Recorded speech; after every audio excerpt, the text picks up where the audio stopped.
I think the number one thing a person needs to recognize is if they want to accomplish something new, whatever that is, it doesn't matter what it is. If it's something new, it means you haven't done it yet. It means you, as your current human, your abilities, your knowledge, your skills, your personality, all those characteristics, if you haven't already done it, it means you don't have what you need to do it yet.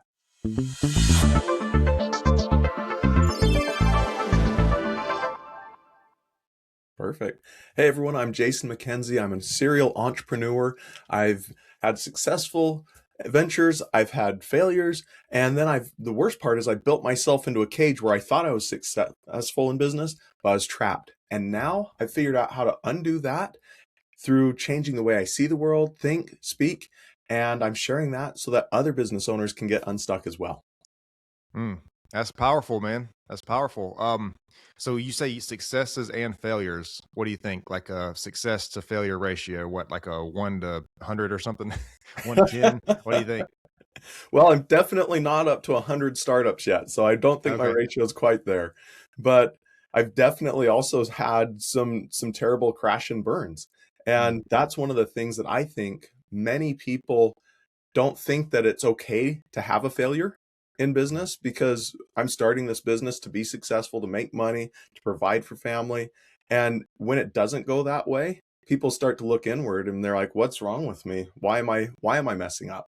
So mhm. to me, the big important thing is to recognize it's okay to make those mistakes because that's the best way to learn. Yeah, no, for sure. Yeah, I agree with that. I think, there's something I think there's something to be said and something to maybe even study the fact that like entrepreneurship, people start a thing that's almost guaranteed to not work, and you have to do that sometimes even several times before you do get a thing that does work. Absolutely. Yeah, and the other thing is oftentimes we'll jump into something and we never know less about that thing than the moment we're jumping in because we're going to Mm, be deep diving into it. But there's oftentimes variables we haven't thought about that's going to affect it. There's people that are going to affect it. And sometimes those things are completely out of our control, and we will never have any idea what those variables are until we jump in and start to mhm. discover. But those variables, they could completely steamroll you or just lift you to success. And it's absolutely nothing to do with the individual.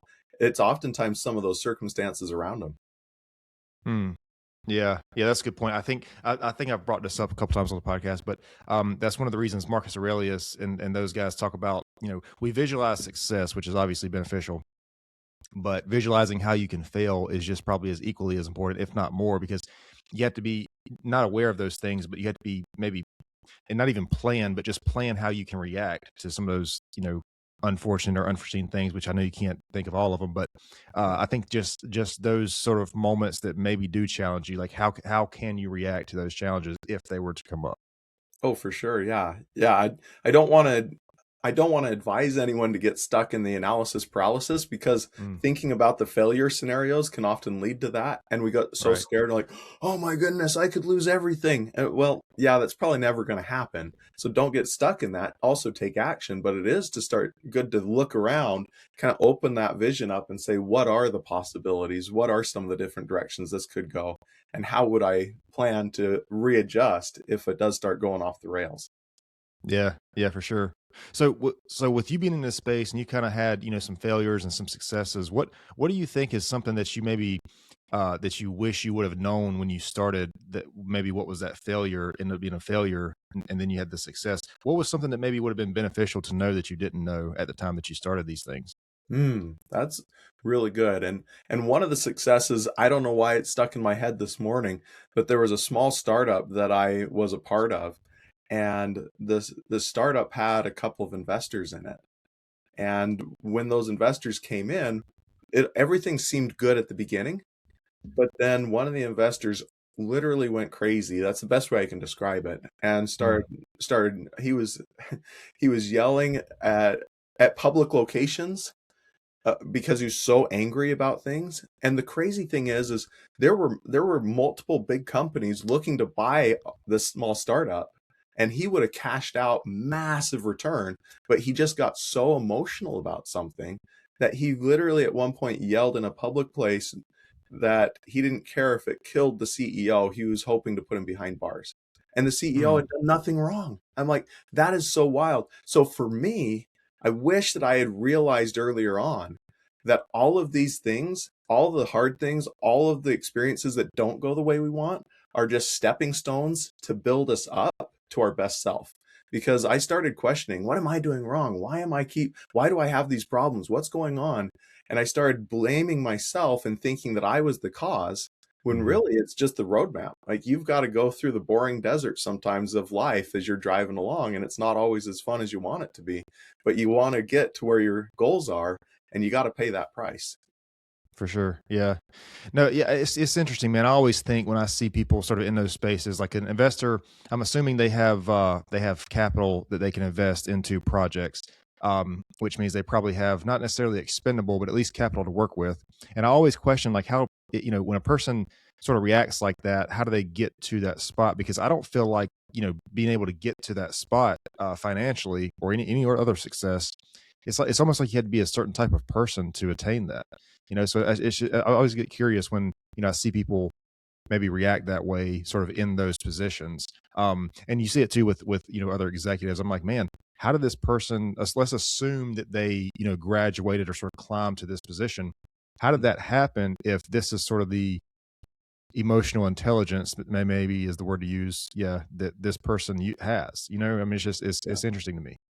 It really is. And the most astounding part of that story is, fast forward a few years later, that investor, after everything had melted down and basically destroyed the company, he flew across the country to meet with that CEO and apologize in person.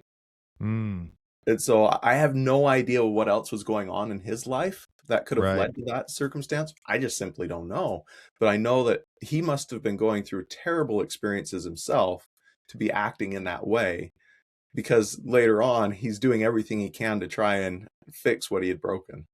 Mm. Yeah, well, that's there. There you go. Then I was going to say maybe that's one of the the accountability there is one of the. I think that's one of the key traits, man. When we're looking at success or climbing the ladder, so to speak, or whatever it is, I think accountability is huge. So yeah, it sounds like maybe that individual worked some things out and was aware of that he or she was projecting onto other people. Um, I think that's another thing too, awareness that we talk a lot on this podcast, self awareness, being aware. But yeah, I don't know. It's interesting because going back to the entrepreneurship thing, it's like I don't want to say people are built different with entrepreneurship, but it's like they kind of are because I don't know if that's part of it. Like the risk of like it may fail because I talk to a lot of entrepreneurs and a lot of people like people as have businesses, and it's like the what would it be? I don't want to call it a gamble because I think that's a negative way to look at it. But it's like the process, the journey, the sort of risk that's involved. It's like that's part of the I don't know what the purpose for them maybe. Like You know, so a I, good example that comes to mind is Dana White. You know who Dana White is? Dana, I think so. The I UFC have guy. no He idea. owns the UFC. Oh, yeah, yeah, yeah, yeah, yeah, yeah. Yeah. So he's talked about this. There's a couple other guys. Andy Frisella's talked about this. All those guys talked about like the sort of the risk that's involved. I don't know. What do you think? I mean, what do you think that it is like? I guess it would be part of the. I don't want to say there's a gamble, and I don't want to say there's a high involved, but it's like that sort of process. That's obviously attractive to some, and not all, but some people in that space. So I absolutely agree with you. And it's really interesting to me because when I was going to school, the professors, there's this running joke. And what the particular school I was going to for college, the professors in the business department, all of them except for one had gone out into the business world, been successful, and then felt like they should come and teach as a give back. And so, very unique environment. The people that we were working with, like, one of them was the chief marketing officer for Denny's. Pizza Hut had worked Star Wars 1. Like, the things they'd done were incredible. And they said it is so weird, but that the B students end up working for the students that either get C's or drop out, and the A students will come back in some form and start teaching how it works every time. Hmm. And then later on, as I'm looking through life, the C students and the dropout students oftentimes have some form of ADD, ADHD. They're wired differently. There's statistics and studies. One study I saw said 30% of entrepreneurs have either ADD or ADHD. We are truly wired different. And Tom Hartman wrote an amazing book about ADHD and ADD, and he talked about how these people are wired, and he called it like they're hunters in a farming world. And most people are just content to be slowly plodding through life farming. But these people that are wired differently, we make decisions before we even can sometimes think of all the way through at an intellectual level, but our subconscious has already processed it all, told us the direction to go, and we're off. And we have that higher pain tolerance where it's like, you know what? I don't care what it costs to get there. I'm going to do it. Whereas normal people are like, I'm going to measure the cost benefit. And so there's a very different wiring, I believe, for entrepreneurs, but it also leads to some of our downfalls. A lot of entrepreneurs have the shiny object squirrel syndrome, where we're super excited and then we see something else. And kind of like that hunter who's always looking for the big game. We're looking this way and then all of a sudden, whoa, new thing. And we're gone. But I think that absolutely there's some difference in the way that a lot of entrepreneurs are wired. We think different, we value things differently, pain affects us a little bit differently. And the coolest thing I heard was with ADD, ADHD, one of the key differentiators is it takes more feel-good chemicals for us to reach the same level as regular people. And so we're out there taking the big risks. We're the skydivers. We're the ones on being pulled behind the boat doing the insane tricks. We're out there on dirt bikes all day long. That's who we are. We're looking for that extra boost in life, and we're pushing the limits to see what we can accomplish and do. Yeah, that's a good point, man. And it makes me think of something. I think it was an Albert Einstein quote that said, if you judge, everybody's a genius, but if you judge a fish by its ability to climb a tree, it will live its whole life thinking it's stupid. And so we're talking about, one of the most intelligent people to ever exist, at least up to this time. But yeah, no, it just makes me think about the public school system and the education system. And I think about when I was in high school, I was probably, majority C's, maybe had a couple D's, maybe some low B's in there, but I was majority C. When you think about being a kid, being a teenager, whatever, you're going through that system, and it's really it's almost like a hit on your confidence, because it's like, man, I'm not doing so hot. Yeah. But then in other spaces, I've noticed that, I'll be talking to somebody about an issue, whatever, about something, and they'll be like, oh man, I didn't think about it that way. Or, I would have never thought of that. And so it's in that sort of space, which for a lot of us, for our initial, 13 years or so, we're in that space a lot, the public school system or some sort of school system. And we sort of, we're in this environment where we're basically judged A, B, C, D, or I guess F. And then, we get out in the world, and it's like we have our maybe talents or abilities or whatever can be used in other places. And so the reason I'm saying that is because I hope that somebody hears this and understands that, maybe it's not entrepreneurship, whatever that path is for them, if they continue to offer what is their talents or abilities in a space where, first of all, it's not appreciated, second of all, it can't be utilized, or third, it's not even understood. They're going to continue to offer those things about themselves that are really unique to an environment that can't even understand or appreciate it. And so I hope people really take a minute to digest this and understand that just because you didn't fit into corporate America or the education or whatever it might be, that doesn't mean you don't have something to contribute. And I think we all have that. It's just sort of finding that. But I mean, yeah, it's you mentioned that they're wired differently, and it's just the, what'd you say, 30% or so That, ADHD. that was the study. Yeah. Yeah. And I think that's a good point too, because it's we as entrepreneurs or business owners, whatever, we had to be aware that maybe we're good. Maybe one of our talents is starting the thing, but not necessarily maintaining or running it. So maybe it gets to a certain point, and then we have to outsource that. We have to hire in someone to sort of manage, the thing that we created. Because I don't know about you, man, but you're right. The shiny object thing, you're like, dude, you get an idea and you really want to chase this thing. And it's like this, we want to put so much into that. But then, especially if you've built something else, you have to maintain that. And it's just all these things going on. So yeah, going back to self-awareness, I think just being aware of that and understanding that, listen, maybe we can start it, maybe we can build it, but can we maintain it, or does that need to be outsourced? I mean, it's just being aware of those things. Absolutely. And I think that when we recognize that we don't have to have all the skills is a really freeing moment. When we can recognize that, yeah, I'm going to be really good at getting this thing up and rolling, but doing the day-to-day operations, it's not going to be my thing. That's not how Mm. I'm wired. Let me go find someone that's wired that way and let them take over what they're excellent at. Let the fish swim, let me climb the tree, like you were talking about with Albert Einstein's quote. And with the public school system, the school system we have now, I think it's so interesting when we look back at that, it really started to blossom at the same point as the Industrial Revolution. And the Industrial Revolution was pulling people out of the agrarian society into these cities, into these highly populated areas, and they needed workers for factories, for building things. And the education system did a really good job of teaching people that you're going to be taught what to do, you're going to do that thing, and you're going to look to the authority figure for guidance on how to do things, because there's a right way and the authority figure will tell you the right way. And if you Mhm. don't do it the authority figure way, then you're doing it wrong, which all that works extremely well in a very structured society where you're going into a factory and you have to turn the bolt 3.5 turns and then it moves on down.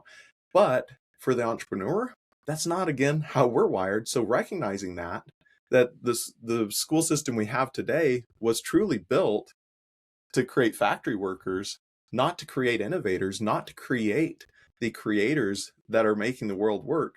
And a lot of the people that, like you were saying, CD people, they're going to go out and have excellent ideas. We think differently. We're going to be so innovative. We need to play to our strengths and not let all the things that have happened to us become the Mhm. labels we put on ourselves, because those are just events from a circumstance. It's not who we are at all.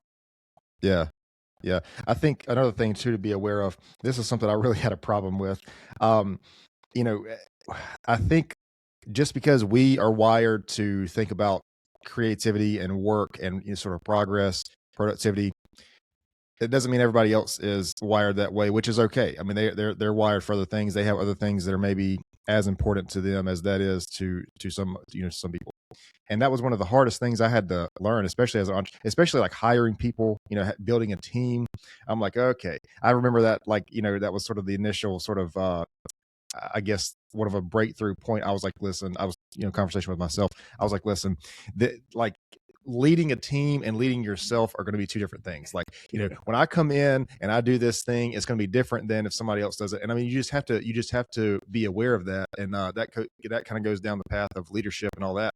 But that was a because I thought that I was going to start this business and I was going to do this thing. I was going to learn it. I was going to teach that. Other people were going to come in and do it exactly the way I was going to do it or whatever. And Mhm.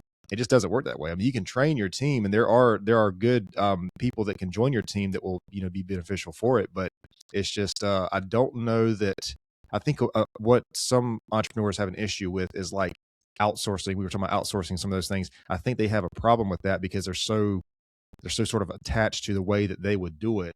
Um, and I don't know maybe if you get into that or not, like how to sort of break free from that, because if you, it's not necessarily micromanaging, but if you're so attached to like how you do the thing, if you can't, release that responsibility onto someone else, I'm sure there's something, I don't know, some sort of, I guess it would be a fear, there. Yeah. But I mean, you can't, once you get to a certain point, especially if you're a person who's got multiple different ventures going on, you can't be everywhere at one time. And if you're going to really focus in your talents and your abilities on where they need to be, those are going to be diluted if you're spending energy on things that maybe you're not necessarily good at.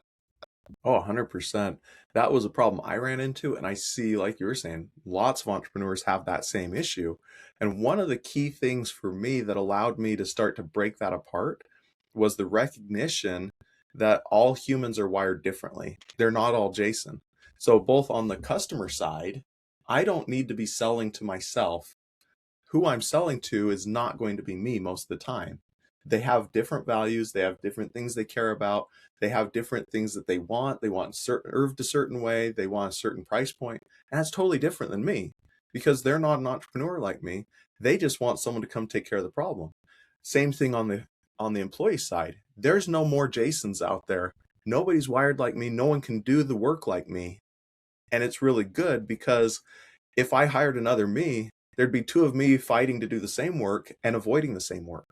Hmm. And so we need to recognize as business owners, there's two separate entities here. There's us, the entrepreneur, and then there's the business, and the business has its own personality, and those are separate. And a lot of business owners I've met that can't scale up think that they and the business are one and the same.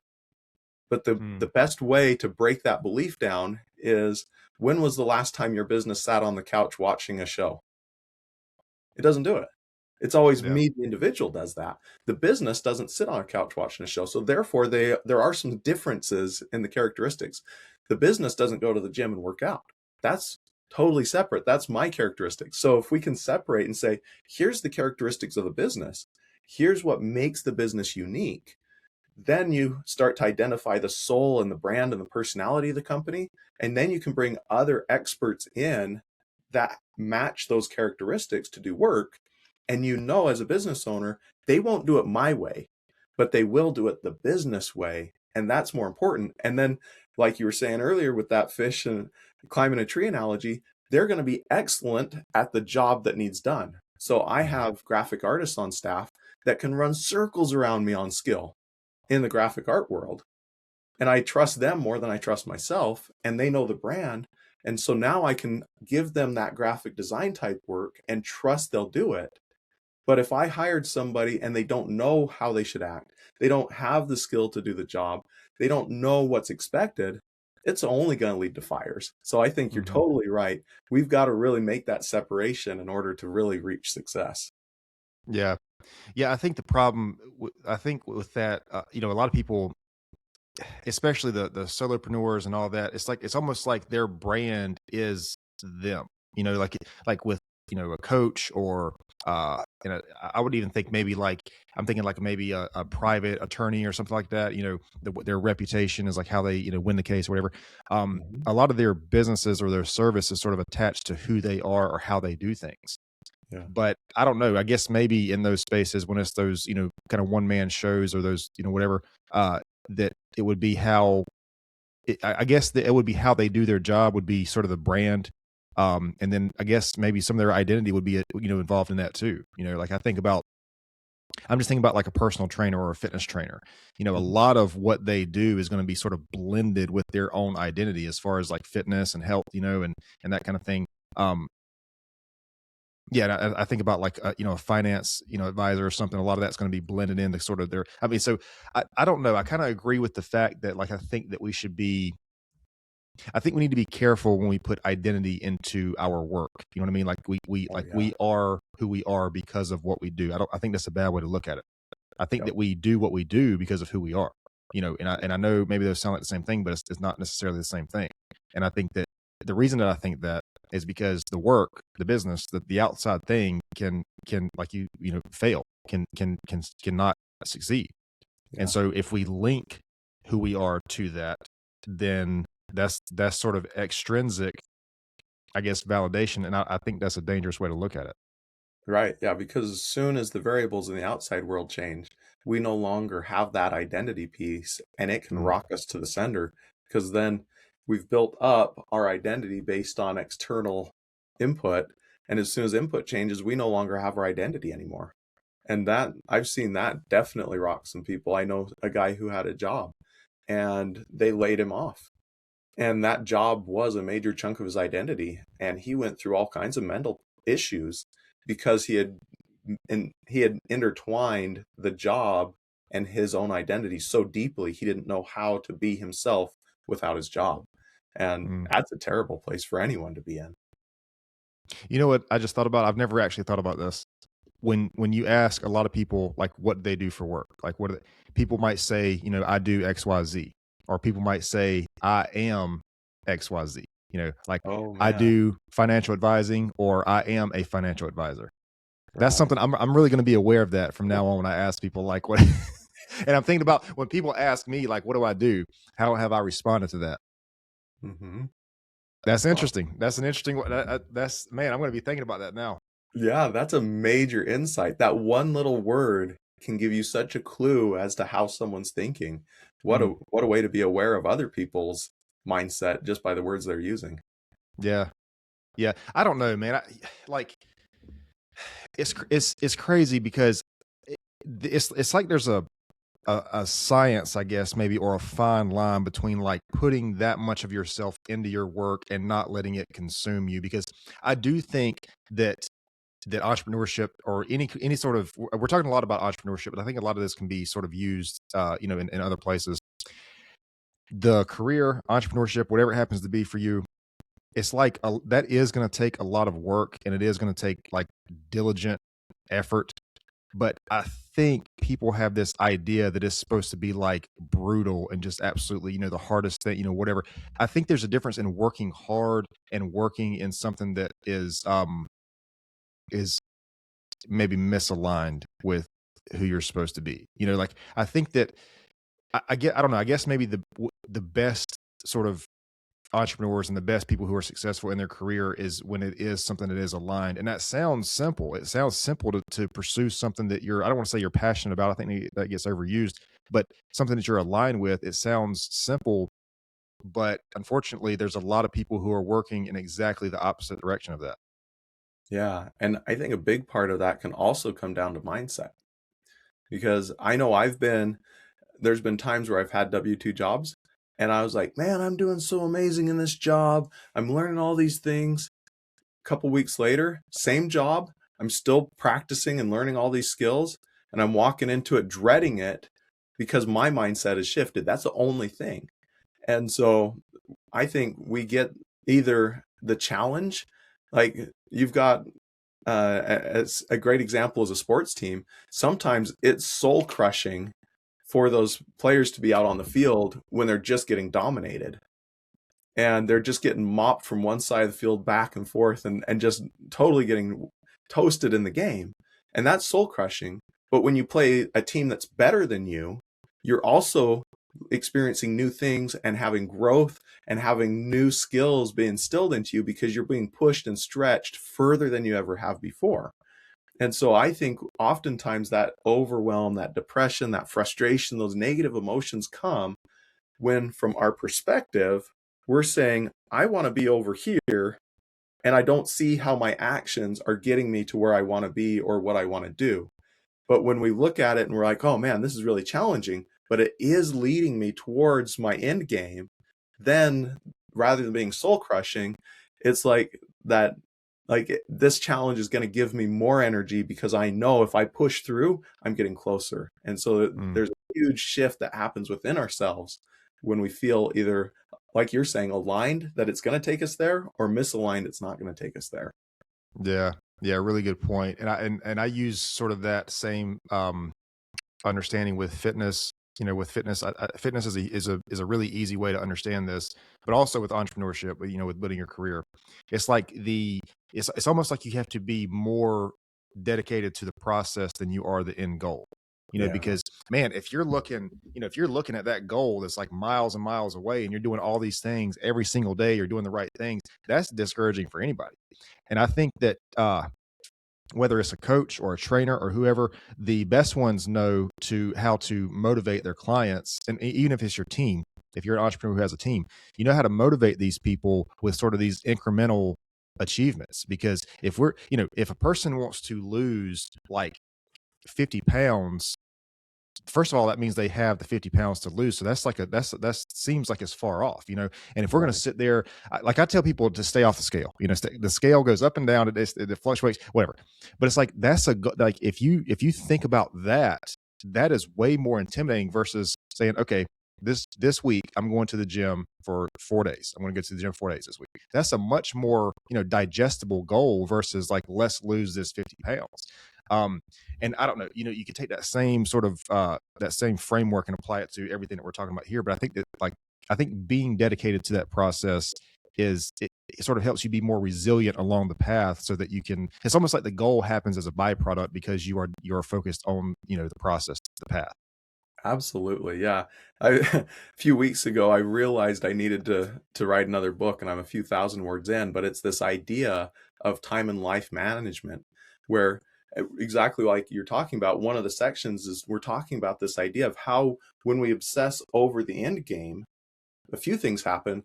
If we reach that end goal, we sometimes are lost You're like, oh, now what do I do?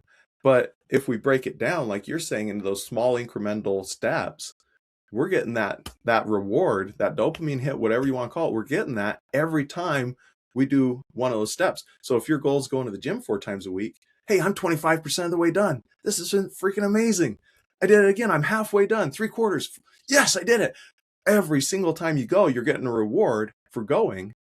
And that's so much better than getting, like you're saying, getting on the scale and being like, what happened? I just gained 3 pounds. Well, yeah, you gained 3 pounds because maybe you had a lot of water and maybe you took some creatine. Now your muscles are all full of water and you retain that water and you're actually in a healthier shape than you were before. But you don't realize that because you're measuring the wrong thing and you're looking at the goal way off and not feeling like you're aligned to that goal. Mm-hmm. Yeah. Yeah, no, that's perfect, man. I mean, it's like, but like we were talking about way earlier too, it's like how can a person stay resilient and dedicated to this thing for this long? Because I know that, building a business, man, is like, it's like it's like you have to do the same thing over and over for almost no results until you get the result. And you're like, oh, now it makes sense. Now I've used this analogy before. You have to almost, it's like you have to, this is why I used the ratio of 1 to 100 earlier. It's like you have to knock on like 100 doors to get that one yes. There's like 99 no's to that one yes. But that one yes could be what, like, the only thing, like, all you need, not all you need, a thing that you need to sort of progress you to the next level. And it's like, just, man, to me, because if I think about like doing that over and over, knocking on those 99 doors over and over to get to that one, that seems like, I don't even know a word to describe. That seems just like not efficient, not wise to do that. But if I'm thinking about the process, like, oh, okay, well, I knocked on this door and this person wasn't interested. Well, what happened here? Why did I not succeed at this? Okay, well, then take that to the next door, and you just take these sort of micro lessons. But it's like, but then going back to, like we were talking about the sort of the way that we're wired and sort of that hunt, or that that gamble, I guess. I don't know, man. It's like that path, like just going down that path, that journey, it's like becoming the person who can make that goal happen. I think is like the real prize of it all. Right. Absolutely. You look at the people who don't need to be in the gym. They're huge. They're sculpted. How did they get there? By putting in the reps every day, doing all the things that nobody else wants to do. They paid the price. It doesn't matter what our goal is. We've got to pay the price. We've got to shift from who we are to that other person. And that doesn't happen overnight. It is a slow, incremental process, whatever the goal is: playing the piano, playing a sport, getting fit, being good at business, being good at sales, having a great relationship. It's done in those little incremental steps. And so if we can celebrate and measure the success of the incremental steps, and like you were saying, learn micro lessons as we take each step, then the game becomes the real passion, not the end result. And like you were saying, the end result's a byproduct.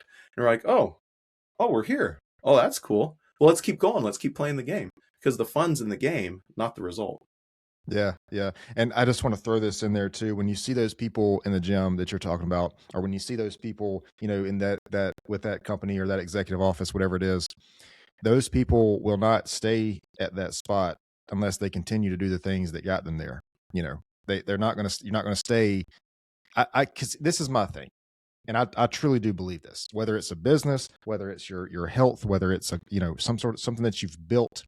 I think that these things are either, and this may be a depressing way to look at it, but I think these things are either growing or they're dying. There's one of the two. And maybe it's a very, very slow, dying. Maybe it's a slow process, but I think one of two things are happening. Because I think I don't know, man. I think the sort of the maintenance, the maintaining mindset. I mean, I don't know. I guess if you build a company and you hire somebody to manage it, maybe they keep the thing moving, but it still has to be improved. It still has to be, worked on. It's because what works now is not going to work probably 5 years from now, not with AI and everything that's going on. And what worked 5 years ago probably doesn't work now, So it's like, it still has to be sort of continuously improved. But yeah, I want people to be aware of that, because it's like and I had this same sort of mindset too. It's like when you get to a certain point, whether it's in the gym or whatever. I guess maybe I didn't have this with the gym. I thought that like when like entrepreneurs when they got to a certain place, because we see this online, we see this on social media, we see the Lamborghini and everything, the successful person, whatever it is. But it's like, man, that's like uh that takes a lot of work to stay for that person when they get there to stay there. What do they say? They say it's much harder to talking about financial, like I think when they say it's much harder to stay a millionaire than become a millionaire, something along Mm. those lines. Yeah. Yeah, I had a guy who was very successful financially, and he said one of the problems people have is in regards to financial specifically, they'll get a better job, they'll earn a little bit more money, and if the one hand is the income and it goes up, the expenses go up to match it, and the Mm, expenses either go up at the same rate, maybe a little faster, or just stay right behind the income. And so people change their lifestyle based on the new money coming in. Whereas if we didn't, and he's like, you keep your income very low and let that, I mean, keep your expenses very low while the income rises, you've now got that gap to where you'll be getting ahead no matter what. But people, like, they start to shift, and they don't do the things that got them success in the first place. So you get wealthy and you're like, oh, I'm wealthy now. And they start throwing money away like it's water. And then pretty mhm. soon they're outspending and not achieving, and it all collapses on them. I think that time is the decay that happens.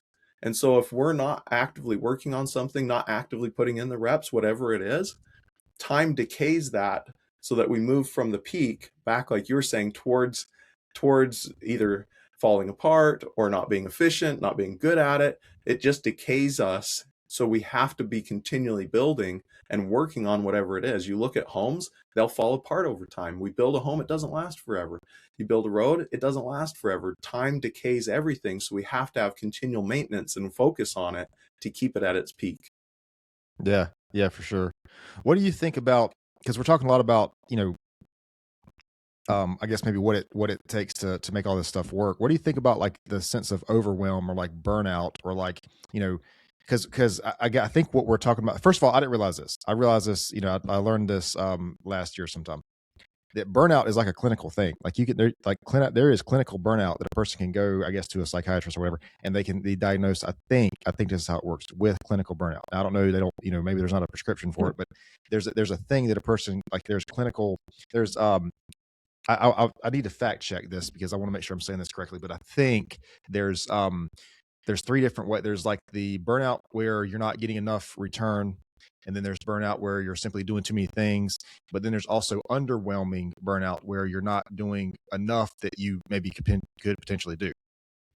So what do you think, like because we're talking about like doing all these things, usually on a long timeline. What do you think about that sense of maybe overwhelm or that burning out, like that sort of just, the fire inside sort of dying? What do you think about that? Yeah, I know it's real. It happens to people. And I think for a lot of us, there is a point where we're doing too much, and we're running faster than we have strength for. And I did that to myself multiple times. I was moving into a house once, and I was doing a ton of manual labor.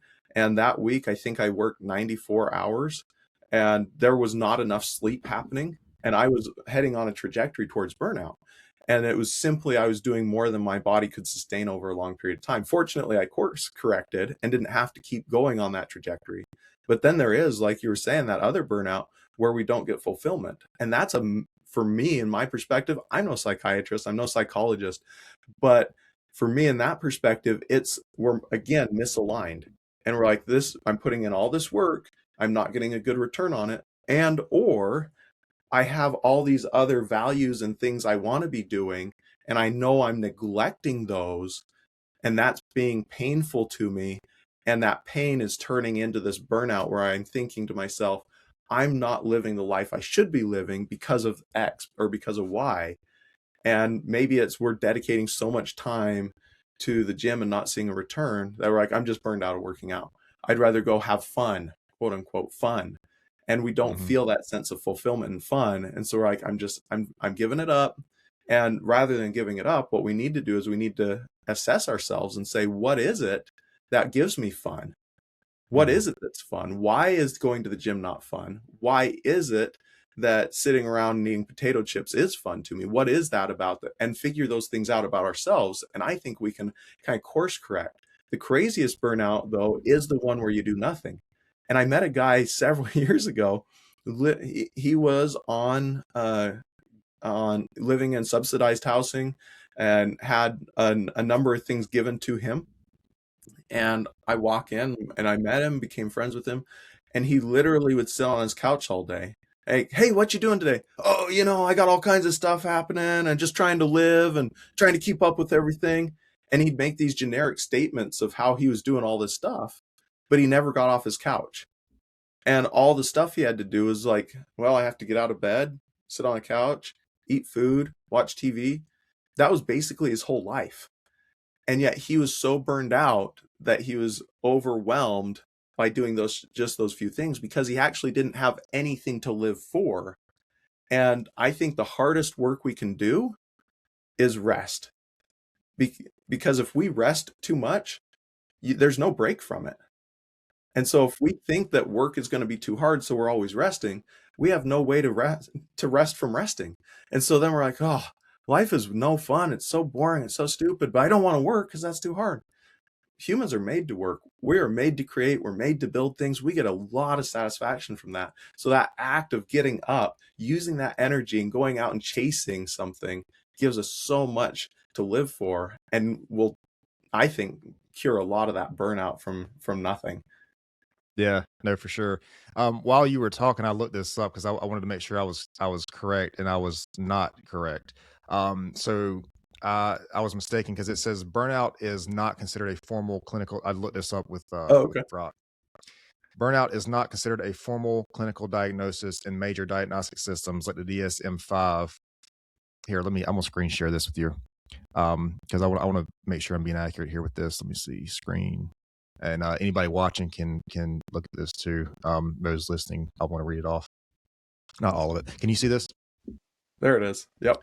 Okay. So yeah, burnout is not considered a formal clinical diagnosis. The Diagnostic and Statistic Manual of Mental Health of Mental Disorders is, I guess, the system that uses this. It says it overlaps with symptoms of diagnosable conditions like depression or anxiety, but lacks the criteria for independent clinical diagnosis. Instead, it is often used descriptively in occupational health context. And then it goes on to, so I have the Grok set up in a specific way to where it gives these responses. And then I said, what are the types of burnout? And so it says overload burnout, also known as frantic or overexertion burnout, from excessive workload and relentless pursuit of success, leading to physical and emotional exhaustion. Under challenge burnout stems from boredom, repetitive tasks, and lack of stimulation and growth opportunities. Neglect burnout, this is interesting, I didn't know this, arises from feeling helpless, unsupported, or unable to meet demands due to inadequate guidance or resources. That's actually interesting. I didn't know that existed. Some sources identify a fourth type, such as misalignment burnout, disconnect from personal values and work, or habitual burnout, chronic severe phase leading to depression-like symptoms. The three primary types are most commonly referenced. So that's interesting. So somewhere.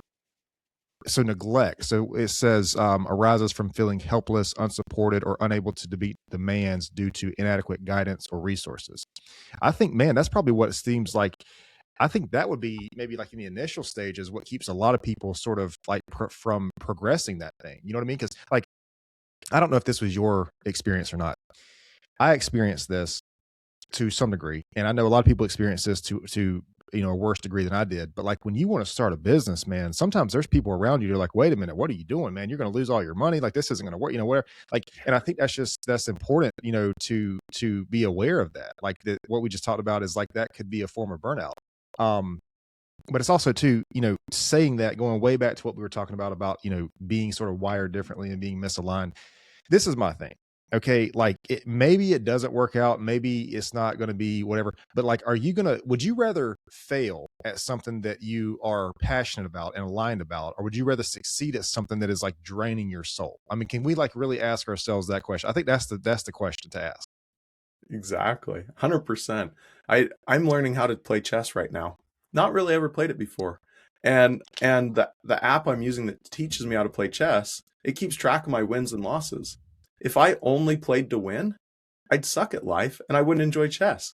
It's the challenge that we find the joy in. It's not necessarily did we win, did we lose? Did we move forward? Did we grow? Did we accomplish new things? Did we become a different person than we were? That's the fun. That's the excitement. Yeah. Well, and again, like you were talking about earlier, I think that is true. I think we are, entrepreneur or not, regardless of what we do for work, regardless of if we want that, steady path or whatever, I think we are all sort of wired to create, and I think we are wired to grow. And I think we all do that, maybe in just different ways. Maybe somebody is with their career. People have families. That's obviously a huge way to do it. People are big into fitness and health. People have hobbies that they do that are productive. People learn new things like chess and these kind of things. Like, so I think that we all sort of do that.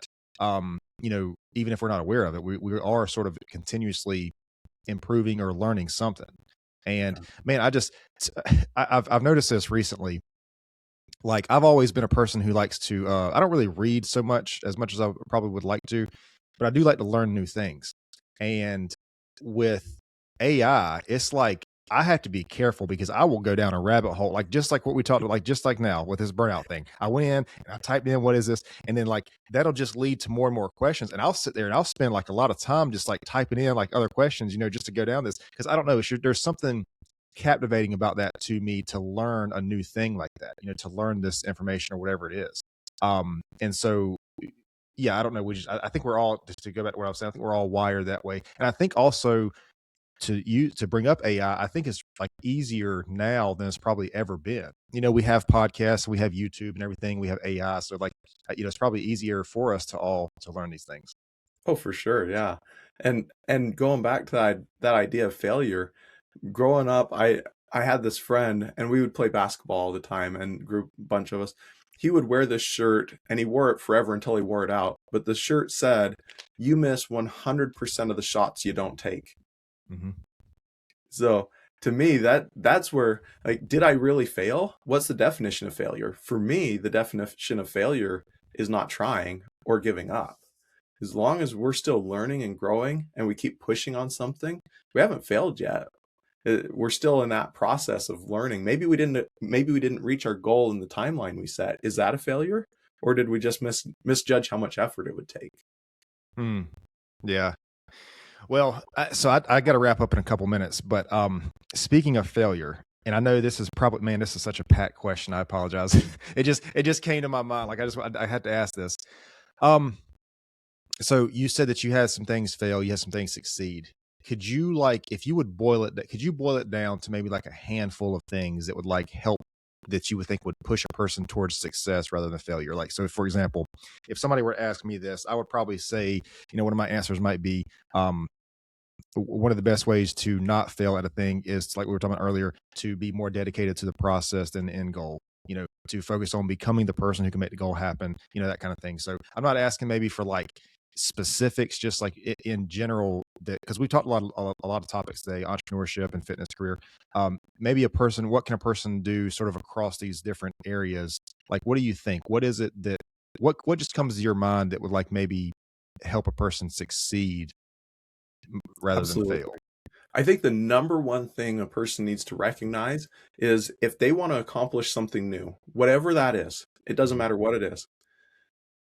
If it's something new, it means you haven't done it yet. It means you, as your current human, your abilities, your knowledge, your skills, your personality, all those characteristics, if you haven't already done it, it means you don't have what you need to do it yet. Therefore, as you try to do it, it's not going to work, but you have to keep learning new things. You have to accept that you don't know what you need to know. You have to be willing to learn, and then you have to be willing to try and have it not work, and then try something else and try something else and try something else, and not measure. I think the best way to say it is, a lot of people say, if at first you don't succeed, try again, right? But what we actually do is, if at first we don't succeed, hide any attempt at trying and we give up. But instead, try something else. Recognize you as an individual have to change. You can't be the same person that you are now as the person that will achieve that goal. And there's going to be pain, effort, struggle, strain, all these things, adversity that are going to be between us and that result. So we have to be prepared and willing to pay that price and go where we have to go to achieve it. I like that. Yeah, I like that. Before we close, do you have like a website or social media or anything where people can find you? Oh, for sure. Yeah, I have a podcast as well, Small Business Big Visibility. It's available basically wherever podcasts are. If people are feeling stuck in their business and would want to get unstuck, that's grazora.com. And then the business that launched me into having the time to be able to help others is boiseweb.net, and they can find me at any of those places. Okay, perfect. So one last thing, and I kind of ask everybody this before we close. It just kind of keeps with the theme of wisdom, and maybe you've already touched on it with what you just said. But if you could share one of the most important lessons you ever learned, one of the most valuable lessons you ever learned, it can be from business, career, personal life. If you're comfortable sharing it, what do you think? What is one of the most valuable lessons you ever learned? Oh, that's a really tough one because there's so many valuable lessons. But the one lesson that I think that has changed me more than anything else is realizing what I think is reality inside my head came from my experiences, but my experiences just come from my senses. So there's a huge difference between what I think is reality and what's happening in the world. And so that opens me up to being willing to learn new things, to believe different things, to try different things, and to grow as an individual. Man, that's actually really powerful. Yeah, I like that. Yeah. So okay. So you said that your experiences sort of, and I'm paraphrasing, but you said your experiences create what you think is reality, Right. or not your experiences, but your senses create what you think is reality. Yep, exactly. Wow. Yeah. Yeah. I like that. I like those sort of, I don't know what you would, what is it like I don't even know what, it's not spiritual. Maybe it is spiritual, but like the quantum sort of physics type, explorations. I like that. Yeah, because I mean, yeah, because your senses are completely different from mine, and like we're in the same. If we're in the same room, same conversation, same things going on, those are two different realities. Exactly. Yeah, I like that. That's good. Thank you. Um, did we not cover anything that you wanted to today? Not get into Oh, any. I've loved this conversation. I just appreciate you having me on the show. Okay, yeah, no, perfect. Yeah, same here. Hey guys, I appreciate everybody tuning in today. If you enjoyed this podcast or enjoyed this episode, you can find more at Pure Wisdom Podcast. This is on Facebook, Instagram, YouTube, TikTok, Rumble, Spotify, Amazon Music, and Apple and Google Podcasts. There you can subscribe, like, and share and interact with all of our content. Again, we appreciate it, and we will see you next time. This episode is brought to you by Excel Coaching Academy. Hey guys, I'm really excited to let you know that I started a mindset coaching business.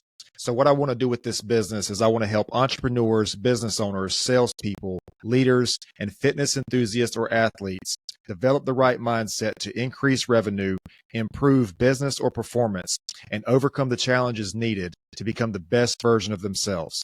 You can get more information about this by emailing info@excelcoaching.academy.